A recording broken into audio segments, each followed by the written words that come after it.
রাসূলুল্লাহ সাল্লাল্লাহু আলাইহি ওয়াসাল্লামকে নিয়ে জিবরাইল আলাইহিস সালাতু ওয়াস সালাম সফর শুরু করে দিলেন। মনে রাখবেন, কাফের মুশরিকেরা এই ধরনের ওয়াজ নসিহত শোনে, ওরাও শোনে, কিন্তু সমালোচনা করার জন্য, ভুল ধরার জন্য, মুসলমানদেরকে তিরস্কার করার জন্য শুনে। রাসূলুল্লাহ সাল্লাল্লাহু আলাইহি ওয়াসাল্লাম প্রথম আসমানের দরজার কাছে পৌঁছায় গেল। দরজায় আওয়াজ করলো জিবরিল। কে? বলে আমি জিবরিল। সাথে কে? বলে মুহাম্মাদুর রাসূলুল্লাহ সাল্লাল্লাহু আলাইহি ওয়াসাল্লাম। ওনাকে নিয়ে যাওয়ার অনুমতি দেওয়া হয়েছে। এইবার ফেরেশতারা নবীজিকে সালাম বিনিময় করলেন, অভিবাদন জানাইলেন। প্রথম আসমানে নবীজির সাথে দেখা হলো হযরত আদম আলাইহিস সালাতু ওয়াস সালামের। জিবরাইল আলাইহিস সালাম পরিচয় করায়া দিলেন। আদম আলাইহিস সালাম নবীজিকে দোয়া করলেন। সফর শুরু হলো দ্বিতীয় আকাশের। ওইখানে ফেরেশতারা দরজা খুলে দিল, অভিবাদন জানালো। দ্বিতীয় আসমানে ঈসা ইয়াহইয়া আলাইহিস সালাম এনরা পরস্পর হলেন খালাতো ভাই। ওনাদের সাথে দেখা হলো, পরিচয় করায়া দিলেন জিবরাইল আলাইহিস সালাম। উভয়ের সাথে কথোপকথনের পর তৃতীয় আসমানের দিকে সফর শুরু হয়ে গেল। এইবার তৃতীয় আসমানে ফেরেশতারা দরজা খুললো, অভিবাদন জানাইলো, স্বাগতম জানাইলো। তৃতীয় আসমানে রাসূল আকরাম সাল্লাল্লাহু আলাইহি ওয়াসাল্লামের সাথে দেখা হলো ইউসুফ আলাইহিস সালামের। জিবরাইল আলাইহিস সালাম পরিচয় করায়া দিলেন। নবীজি দুনিয়ায় আইসা ইউসুফ আলাইহিস সালামের সৌন্দর্যের বর্ণনাও করেছেন। এইবার শুরু হয়ে গেল চতুর্থ আসমানের সফর। চতুর্থ আসমানের দরজা খুলে দেওয়া হলো, ফেরেশতারা নবীজিকে অভিবাদন জানাইলেন। এরপরে চতুর্থ আসমানে দেখা হয়ে গেল ইদ্রিস আলাইহিস সালামের সাথে। জিবরাইল আলাইহিস সালাম পরিচয় করায়া দিলেন। ইদ্রিস আলাইহিস সালাম অন্যান্য নবীদের মতো দোয়া করলেন। সফর শুরু হয়ে গেল পঞ্চম আসমানের। দরজা খুলে দেওয়া হলো, ফেরেশতারা নবীজিকে অভিবাদন জানাইলেন। পঞ্চম আসমানে গিয়ে সাক্ষাৎ হলো মুসা হারুন আলাইহিস সালামের সাথে। হারুন আলাইহিস সালাতু ওয়াস সালাম তার সাথে পরিচয় হলো, দোয়া কইরা দিলেন। এইবার সফর শুরু হয়ে গেল ষষ্ঠ আকাশের। আকাশের দরজা খোলা হলো। ষষ্ঠ আকাশে মুসা আলাইহিস সালামের সাথে দেখা হলো। জিবরাইল আলাইহিস সালাতু ওয়াস সালাম পরিচয় করায়া দিলেন। এইবার সপ্ত আকাশের দিকে নবীজিকে নিয়ে জিবরাইল আলাইহিস সালাম রওনা হয়ে গেলেন। সপ্ত আকাশের দরজা খুলে দেওয়া হলো, ফেরেশতারা অভিবাদন জানাইলো। সপ্ত আসমানেই আছে বাইতুল মামুর, একেবারে আমাদের দুনিয়ার বাইতুল্লাহ যেই জায়গায়, ওই বরাবর সোজা সপ্ত আকাশের উপরে একটা মসজিদ আছে। ওই মসজিদের নাম হলো বাইতুল মামুর। মুসা আলাইহিস সালাম বলেন, ও আমার সম্প্রদায়, তোমরা ওই পবিত্র ভূমির মধ্যে ঢুকে পড়ো। যেই ভূমির মালিকানা, যেই পবিত্র জমিনের মালিকানা আল্লাতী কাতাবাল্লাহু লাকুম, আল্লাহ তাআলা তোমাদের জন্য লিখে দিয়েছে। তোমরা শুধু ওই জমিনের মধ্যে, ওই শহরের মধ্যে ঢুকবা, সামনের দিকে অগ্রসর হবা, খবরদার পেছনের দিকে আসবা না। জয় তোমাদেরই হবে, তবে যদি পিছু হটো, ওয়ালা তারতাদ্দু আলা আদবারিকুম ফাতানকালিবু খাসিরিন, যদি পেছনের দিকে ফিরো, পিছু হটো, তাহলে ক্ষতিগ্রস্তদের অন্তর্ভুক্ত হয়ে যাইবা। আর যদি সামনের দিকে ছুটতে থাকো, ওই পবিত্র জমিনের মালিকানা তোমাদেরকে দিয়ে দিবে। আল্লাহ তাআলা কোরআনুল কারীমে জানায়া দিলেন, এই জমিনটা হলো পবিত্র জমিন, পবিত্র ভূমি। 3 নাম্বার, এই মসজিদের অন্যতম তথা বাইতুল মুকদ্দাসের অন্যতম বৈশিষ্ট্য হলো এটা মুসলমানদের প্রথম কিবলা। আব্দুল্লাহ ইবনে আব্বাস রাদিয়াল্লাহু তাআলা আনহু থেকে বর্ণিত, তিনি বলেন, কানা রাসূলুল্লাহ সাল্লাল্লাহু আলাইহি ওয়াসাল্লাম ইউসাল্লি ফি মক্কাহ নাহওয়া বাইতুল মুকদ্দাস ওয়াল কাবাতু বাইনা ইয়াদাই। নবীজি মক্কায় যখন নামাজ পড়তেন, বাইতুল মুকদ্দাসের দিকে ফিরে নামাজ পড়তেন। কাবা ওনার আর বাইতুল মুকদ্দাসের মধ্যে থাকতো।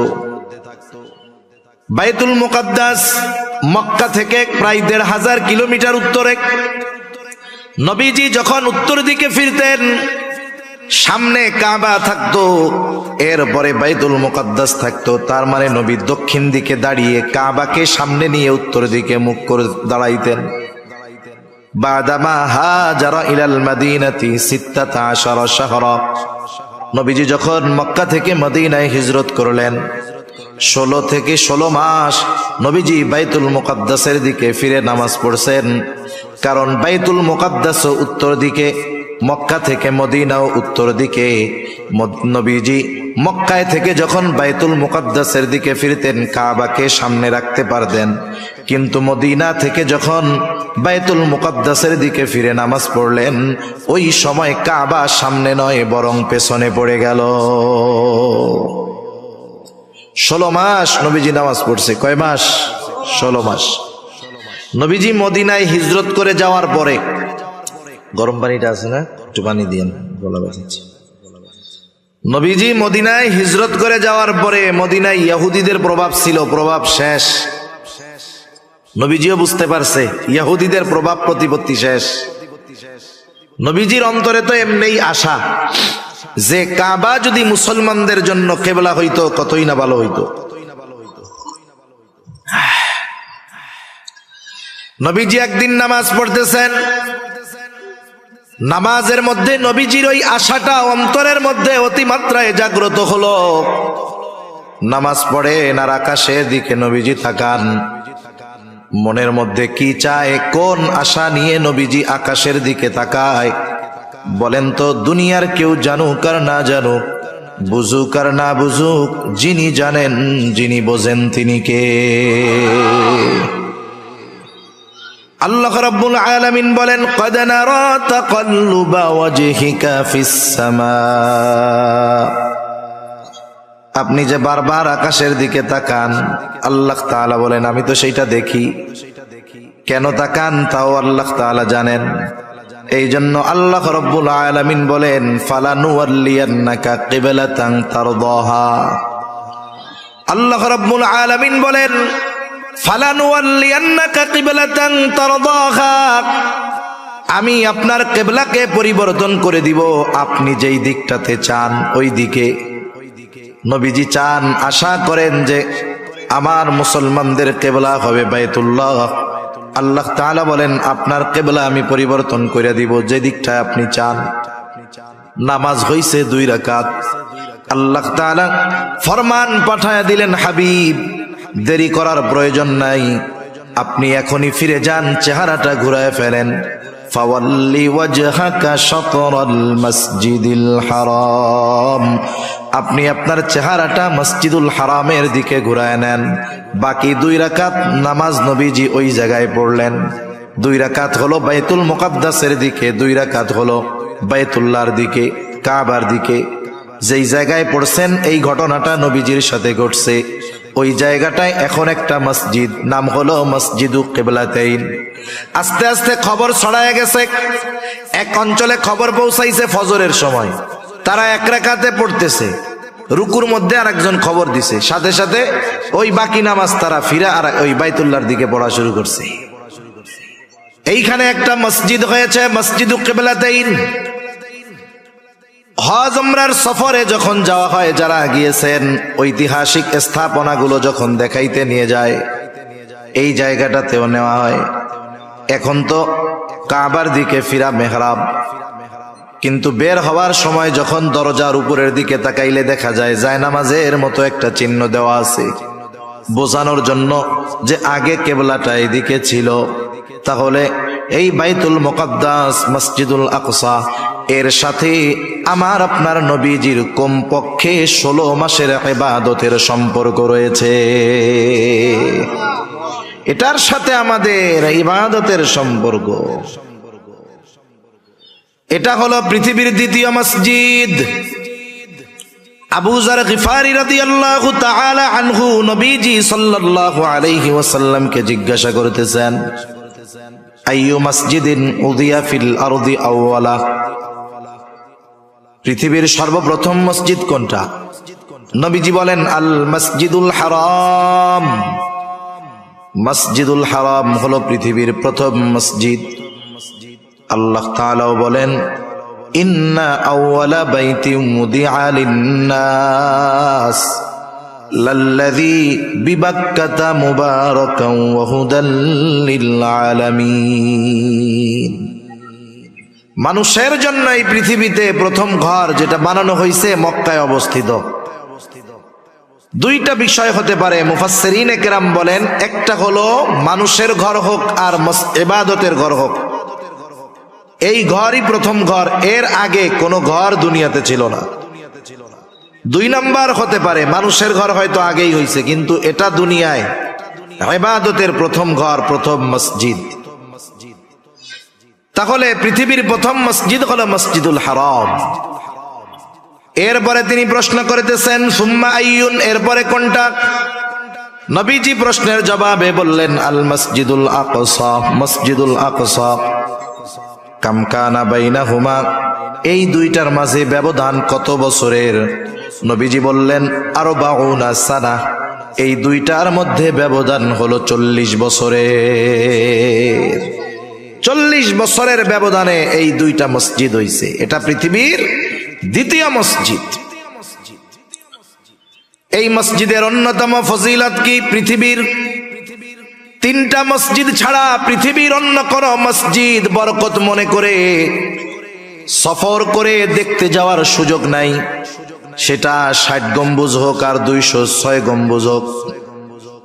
আপনাদের বরিশালে একটা মসজিদ আছে, ওইটা হোক, যেটা হয় হোক, ফজিলত মনে করে এই 3 মসজিদ ছাড়া পৃথিবীর অন্য কোন মসজিদে যাওয়ার বৈধতা নাই। অনেক মানুষ এমন হয় 60 গম্বুজ মসজিদে গেছে ফজিলত মনে কইরা, জোহরের নামাজের সময় গিয়ে উপস্থিত হইছে, কিন্তু নামাজ কালাম কিছু পড়ে নাই, বাইরে দিয়া ঘুরছে আর বিড়ি টানছে। নামাজ কালাম শেষ, লোকজন বের হয়ে গেছে। এইবার অজু কইরা যায় 2 রাকাত নামাজ পড়ছে।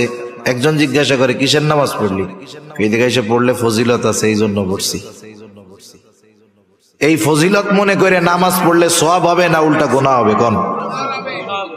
পৃথিবীর কোন মসজিদ সফর করবে বরকত মনে করে এই 3 মসজিদ ছাড়া কোন মসজিদে করার সুযোগ নাই। বরং এই 3 মসজিদে সুযোগ হইলে যাওয়া জরুরি। মসজিদুল হারামে যাওয়া লাগেই, হজ ফরজ হইলে যাইতে হবে, ওইটা ফরজ। সেই জন্য মসজিদুল হারামে যাইতে হয়, মসজিদুল নববীতে যেতে হয়, মসজিদুল আকসায় গেলে ফজিলত আছে। কিন্তু আফসোসের ব্যাপার, এখন আর পুরনো নিয়ন্ত্রণ ইহুদিদের হাতে থাকার কারণে মুসলমান চাইলেই যাইতে পারে না। এই 3 মসজিদ হলো এই বরকতময় যে এই 2-3 মসজিদ দেখার উদ্দেশ্যে সফর শুরু করলেই সওয়াব হয়। শুধু তাই না, এই 3 মসজিদে গিয়ে যদি নামাজ পড়া যায়, নবীজি বলেন বাইতুল্লাহে নামাজ পড়লে তার 1 রাকাতের সওয়াব 1 লক্ষ গুণ বাড়ায়া দেওয়া হয়। মসজিদুন নববীতে পড়লে 1000 গুণ বাড়ায়া দেওয়া হয়। মসজিদুল আকসায় 1 রাকাত নামাজ পড়লে ওর সওয়াব 250 গুণ পর্যন্ত আল্লাহ তাআলা বাড়ায়া দেয়। 60 গম্বুজ মসজিদে যায় পড়লে এই সওয়াব পাওয়া যাবে? 1 গুণ 2 গুণ হবে? কেউ যদি মনে করে তাহলে তার আরো গুনাহ হবে। শাহজালালের মাজারে যায় পড়লে হবে মনে হয়? পৃথিবীর আর কোন মসজিদ নাই। নবীজি আর এক হাদিসের মধ্যে বলেন, দাজ্জাল পৃথিবীর 4টা মসজিদে ঢুকতে পারবে না। দাজ্জালের আগমন হবে, গোটা দুনিয়া চড়ায় বেড়াবে, কিন্তু 4টা জায়গায় সে ঢুকতে পারবে না। 1 নাম্বার মসজিদুল হারাম। হারামের এরিয়া যত দূর, ফেরেশতারা দাঁড়ায় পাহারা দিবে, ওই এরিয়ার ভিতরে তারা ঢুকতে পারবে না। মসজিদুন নববী ওরও এরিয়া আছে, ওই এরিয়ার ভিতরে দাজ্জাল ঢুকতে পারবে না। মসজিদুল আকসা, এই বাইতুল মুকাদ্দাসের ওই এরিয়ার ভিতরে দাজ্জাল ঢুকতে পারবে না। আর একটা মসজিদ আছে মসজিদুত তুর, ওই মসজিদুত তুরের মধ্যেও দাজ্জাল ঢুকতে পারবে না।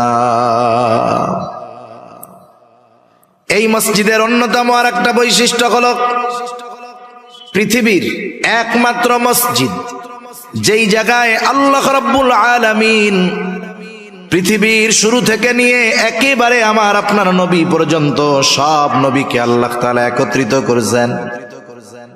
দুনিয়ার আর কোন মসজিদ নাই। এই ফজিলতটা যেই মসজিদের মধ্যে সংগঠিত হয়েছে, দুনিয়ার আর কোন মসজিদ নাই। এই মসজিদুল আকসাই একমাত্র মসজিদ যেই জায়গায় আল্লাহ তাআলা সকল নবী রাসূলদেরকে দুনিয়ায় একত্রিত করেছে। আর কোথাও কোন জায়গায় একত্রে সব নবীর পদাচারণা হয় নাই। যদিও এই জেরুজালেমে এখানে সবচাইতে বেশি নবীদের আগমন ঘটছে, সবচাইতে বেশি নবীদের কবর আছে ওই জায়গায়। বর্তমান দুনিয়ার সবচাইতে পুরাতন শহরের মধ্যে অন্যতম এই জেরুজালেম। এইটা যে কতবার ভাঙছে আর কতবার গড়ছে, অনেকবার। সেজন্য এই মসজিদের সাথে মুসলমানদের হৃদয়ের ঈমানের আমলের সম্পর্ক আছে না নাই? আমি আলোচনাটা বেশি লম্বা করি নাই, কারণ আরো কিছু কথা বলবো তো এই জন্য। এখন নবীজি আসলেন মসজিদুল আকসায়। ওইখানে একটা পাথর ছিল, বাহন বাঁধার পাথর। যেই নবী ওইখানে আসছেন উনি তার সাওয়ারি ওই জায়গায় বাঁধছেন। ইংলিশ আধুনিক ভাষায় পার্কিং। নবীজি ওনার বাহনকে ওই জায়গায় বাইধা রাখছেন। এবার ওযু করলেন। ওযু কইরা নবীজি 2 রাকাত নামাজ পড়লেন। ইবনে কাসির রাহমাতুল্লাহি আলাইহি এখানে ব্যাখ্যা করেন যে এই জায়গায় 2টা মত পাওয়া যায়। একটা হলো নবীজি মেরাজের সফর শুরু করার আগে সব নবীর উপস্থিতিতে ওই জায়গায় উনি ইমামতি করছেন, এরপরে সফর শুরু করছেন। তিনি বলেন কিন্তু পরবর্তী আলোচনার দৃষ্টিভঙ্গিতে মনে হয় এটা হয় নাই। কিভাবে হইছে? সকল নবীর উপস্থিতিতে নবীজি ইমামতি করেছেন এটা ফেরার সময়। যাওয়ার সময় যদি ইমামতি করতেন তাহলে প্রত্যেক আসমানে যখন উঠছেন জিব্রাইল প্রত্যেক নবীর সাথে পরিচয় করায়া দিছে। তাহলে পরিচয় তো আগেই হয়ে গেছে, নতুন করে করায়া দেওয়ার দরকার কি ছিল? কথা বুঝেন নাই? এজন্য উনি বলতেছেন যে নবীজি ওইখানে গিয়ে 2 রাকাত নামাজ পড়লেন, এরপরে সফর শুরু হবে। ঊর্ধ্ব আকাশে সফর, মেরাজের সফর। মেরাজ অর্থ সিঁড়ি। এখানে বিশেষ সিঁড়ির মাধ্যমে আল্লাহ তাআলা আমার আপনার নবীজিকে জিবরাইল আলাইহিস সালামের সাথে সফর শুরু করাইছেন। রাসূলুল্লাহ সাল্লাল্লাহু আলাইহি ওয়াসাল্লামকে নিয়ে জিবরাইল আলাইহিস সালাতু ওয়াস সালাম সফর শুরু করে দিলেন। মনে রাখবেন, কাফের মুশরিকেরা এই ধরনের ওয়াজ নসিহত শোনে, ওরাও শোনে, কিন্তু সমালোচনা করার জন্য, ভুল ধরার জন্য, মুসলমানদেরকে তিরস্কার করার জন্য শুনে। রাসূলুল্লাহ সাল্লাল্লাহু আলাইহি ওয়াসাল্লাম প্রথম আসমানের দরজার কাছে পৌঁছায় গেল। দরজায় আওয়াজ করলো জিবরিল। কে বলে আমি জিবরিল, সাথে কে বলে মুহাম্মাদুর রাসূলুল্লাহ সাল্লাল্লাহু আলাইহি ওয়াসাল্লাম। ওনাকে নিয়ে যাওয়ার অনুমতি দেওয়া হয়েছে। এইবার ফেরেশতারা নবীজিকে সালাম বিনিময় করলেন, অভিবাদন জানাইলেন। প্রথম আসমানে নবীজির সাথে দেখা হলো হযরত আদম আলাইহিস সালাতু ওয়াস সালামের। জিবরাইল আলাইহিস সালাম পরিচয় করায়া দিলেন। আদম আলাইহিস সালাম নবীজিকে দোয়া করলেন। সফর শুরু হলো দ্বিতীয় আকাশের। ওইখানেও ফেরেশতারা দরজা খুলে দিল, অভিবাদন জানালো। দ্বিতীয় আসমানে ঈসা ইয়াহইয়া আলাইহিস সালাম এনরা পরস্পর হলেন খালাতো ভাই। ওনাদের সাথে দেখা হলো, পরিচয় করায়া দিলেন জিবরাইল আলাইহিস সালাম। উভয়ের সাথে কথোপকথনের পর তৃতীয় আসমানের দিকে সফর শুরু হয়ে গেল। এইবার তৃতীয় আসমানে ফেরেশতারা দরজা খুললো, অভিবাদন জানাইলো, স্বাগতম জানাইলো। তৃতীয় আসমানে রাসূল আকরাম সাল্লাল্লাহু আলাইহি ওয়াসাল্লামের সাথে দেখা হলো ইউসুফ আলাইহিস সালামের। জিবরাইল আলাইহিস সালাম পরিচয় করায়া দিলেন। নবীজি দুনিয়ায় আইসা ইউসুফ আলাইহিস সালামের সৌন্দর্যের বর্ণনাও করেছেন। এইবার শুরু হয়ে গেল চতুর্থ আসমানের সফর। চতুর্থ আসমানের দরজা খুলে দেওয়া হলো, ফেরেশতারা নবীজিকে অভিবাদন জানাইলেন। এরপরে চতুর্থ আসমানে দেখা হয়ে গেল ইদ্রিস আলাইহিস সালামের সাথে। জিবরাইল আলাইহিস সালাম পরিচয় করায়া দিলেন।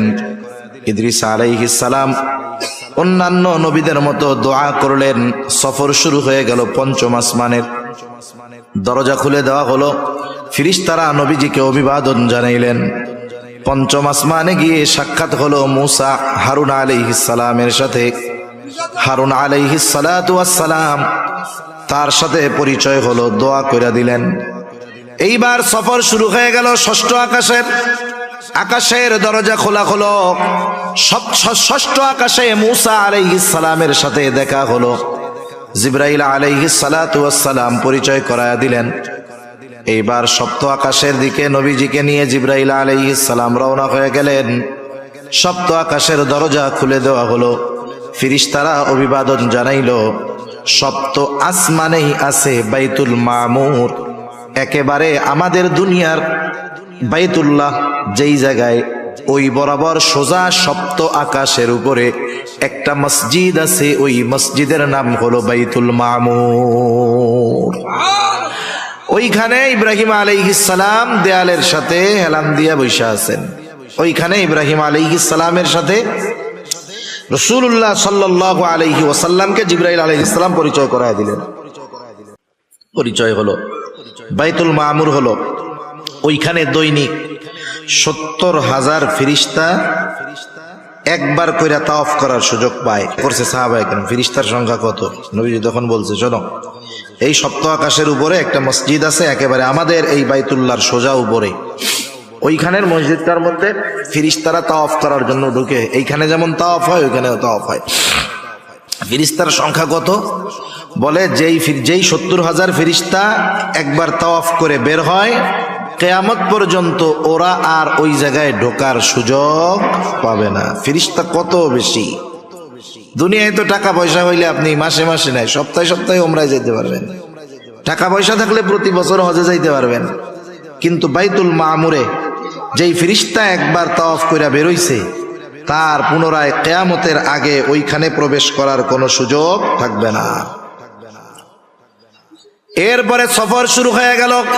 জিবরাইল আলাইহিস সালাতু ওয়াস সালামের সাথে চলতেছে সফর। পৌঁছায় গেলেন সিদরাতুল মুনতাহায়, একেবারে সীমান্তের বড়ই গাছের কাছে।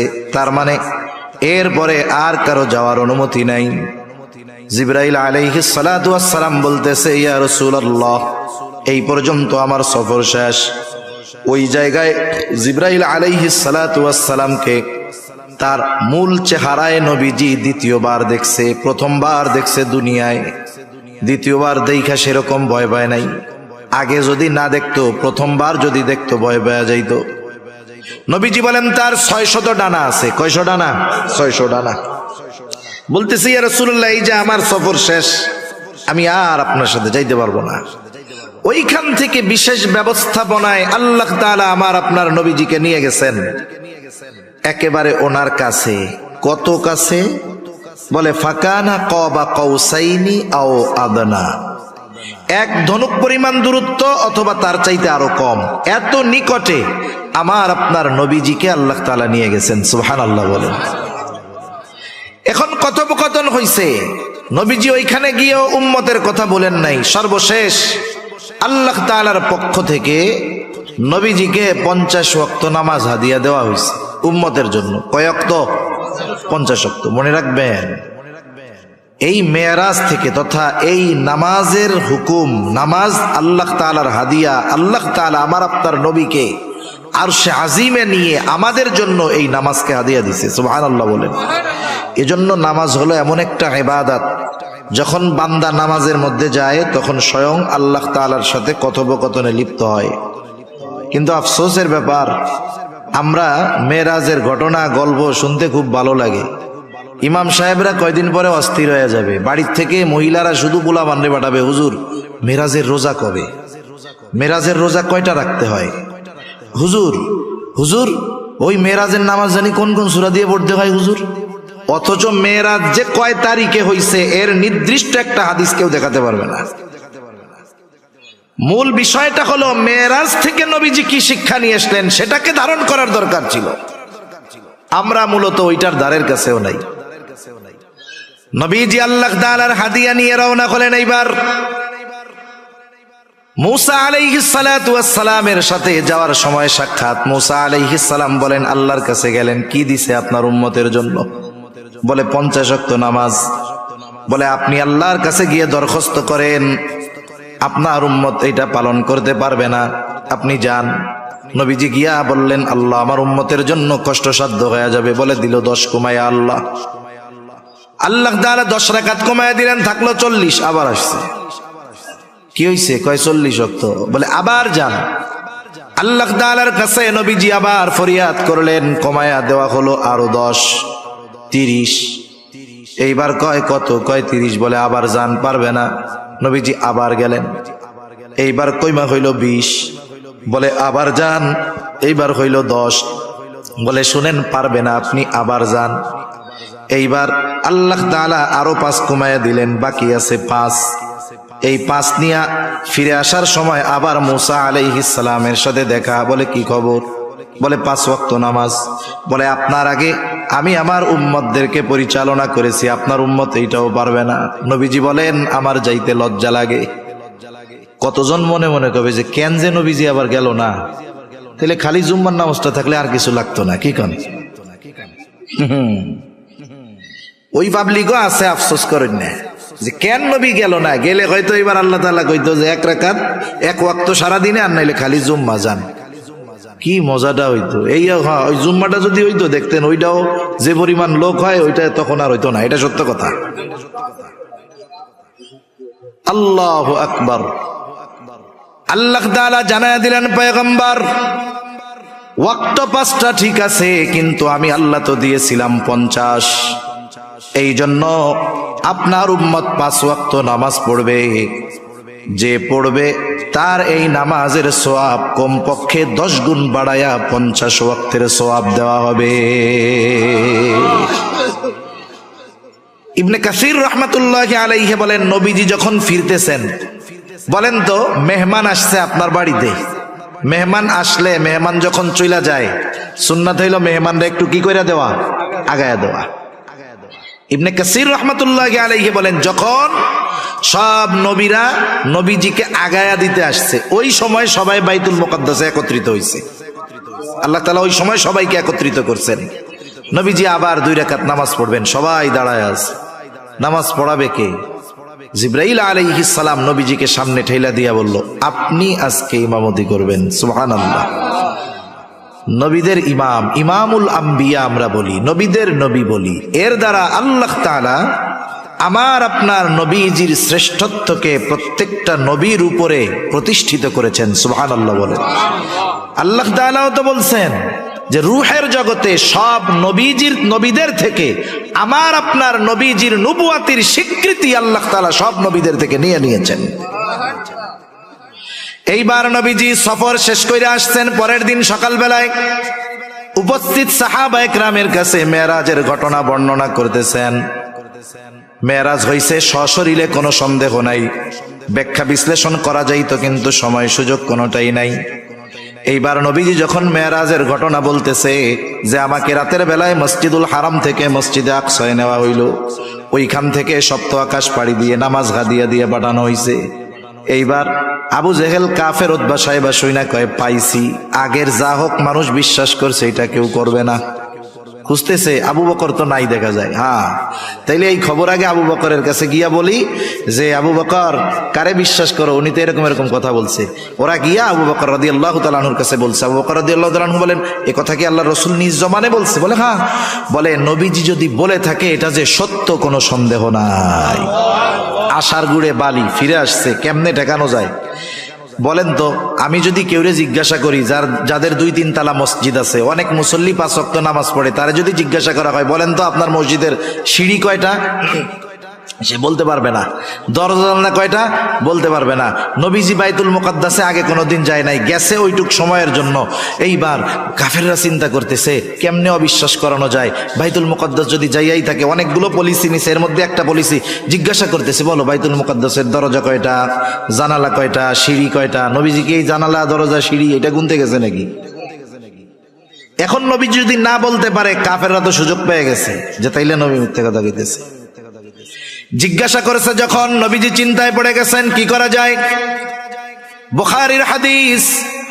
কাফেররা তো চিন্তা করতেছে জবাব তো দিতে পারবে না, যদি যাইয়াও থাকে তাও পারবে না, কারণ কেউ দরজা, সিঁড়ি, জানালা গুনতে যায় না। নবীজি চিন্তা করে, না বললে পারলে তো বিশ্বাস করবে না।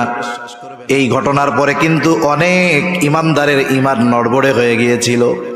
নবীজি বলেন কি হইল? বলে ফাজালাল্লাহু লি বাইতুল মুকাদ্দাস ফাতাফিকতু উখবিরুহুম আন আয়াতিহি ওয়া আনা আনজুরু।